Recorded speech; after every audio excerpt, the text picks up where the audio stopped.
North Korea is reportedly cutting back on its annual winter military drills in an apparent sign UN sanctions are biting into the North's already fragile economy.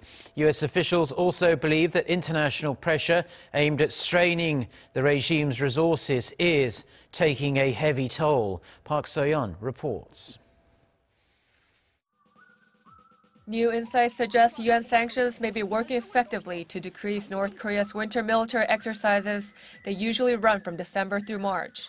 Citing U.S. officials, the Wall Street Journal reports that North Korea's armed forces have scaled back their annual winter military exercises this year, a development they believe mirrors growing pressure from the international community.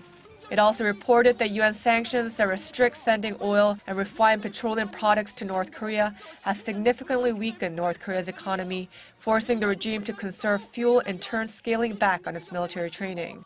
An analyst for U.S.-based North Korea monitoring website 38 North says the UN sanctions will have an effect on ground force readiness, as military units have to train to maintain their proficiency.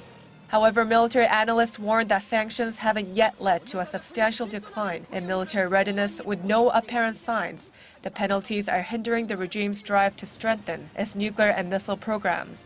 On top of that, a military parade is reported to be held in Pyongyang early next month to project strength ahead of the Winter Olympics in South Korea. However, a further sign of the discord within the North's military is a rise in the number of defections and internal executions.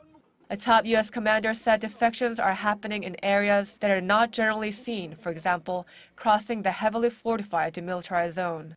Park So-yeon, Arirang News.